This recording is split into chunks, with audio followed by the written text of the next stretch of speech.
7 Domes. On a joyous winter day, a memory that would last forever was created. A radiant light illuminated the sky. King Borom had organized a gathering with the wise in a picturesque garden. Crows perched on the branches while nightingales sang joyfully. Candles cast a warm glow around the gathering, and the winter breeze, like a skilled painter, painted yellow and crimson leaves on the ground. The fire in the center of the gathering provided warmth, and the scents of oud and sandalwood filled the air, perfuming the gathering so much that even the snow-inducing breeze felt gentle. Fruits and wines at the gathering soothed the mind and enlivened the heart. Borom sipped wine with his friends, accompanied by the sound of a harp. Beautiful girls danced nearby, captivating minds and softening hearts. It was a gathering that washed away worldly sorrows, and everyone expressed gratitude for the magnificent kingdom of Iran, unrivaled in the world. Under his protection, our world is a safe haven, ensuring our prosperity remains untouched by life's challenges. May the king's health always be shielded from illness and harm as long as this world endures.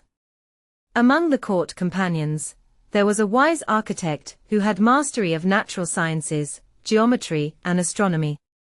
He was skilled in designing and constructing buildings, and had apprenticed alongside Sindad for years, assisting in building the colorful palace of Kavanagh. When the royal architect saw the king in the joyful gathering, he bowed in respect to the king and asked for permission to speak. He then proposed, "Since I am familiar with astronomy and skilled in architecture, I want to create something to ward off the evil eye from this land and the king. I can construct 7 domes on 7 walls, each dome in a different color more beautiful than 100 palaces.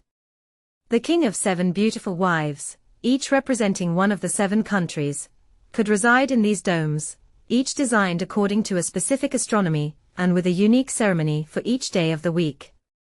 It would be splendid for each of the king's 7 wives to have their own special dome, allowing King Borom's joy and happiness to be established in these 7 domes throughout the week. Borom could wear an outfit matching the palace each day, and dine with his beloved. If the king were to commission this palace, his glory and reputation would surely increase 100-fold. The king agreed, stating, "Let us proceed, for the world's sorrows are endless, and what better legacy to leave behind than a worthy one instead of carrying the burden of hardships to the grave? Let it be a fitting symbol of myself. The universe is vast, but where does the Creator reside? Despite my constant worship, where can I find his dwelling?" The king then corrected himself, acknowledging that God cannot be confined to a specific place and is omnipresent, but can be worshipped everywhere. With these words, the king fell silent, harboring a desire for a vivid 7-colored vault. King Borom recalled Sinbad's achievement and the Hall of the 7 beautiful fairies of the lands, as well as Numan's fate, and decided not to rush his decision. After a few days, he gave a positive response to the architect's proposal.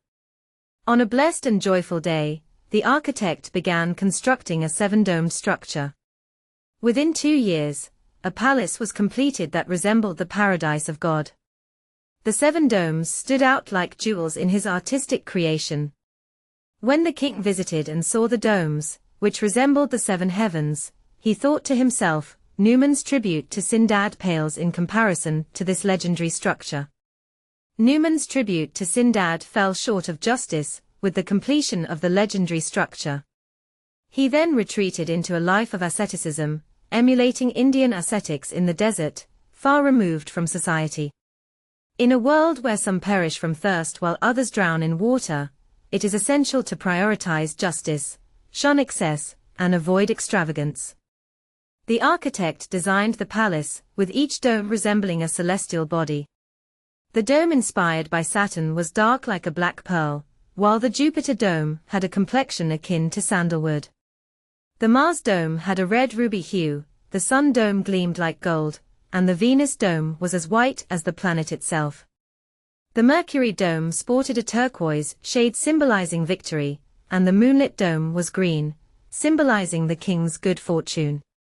These 7 domes, each representing a planet's characteristics, housed the 7 princesses from different lands. Within each dome, a carpet matching its color adorned the floor. King Borom would spend his days rotating through the domes, enjoying feasts and wine. The lady of each palace would entertain the king with captivating stories, sweetening his mood. Despite the opulent surroundings, King Borom, like all, eventually faced the bitterness of death. Remember, we all return to our Creator in the end.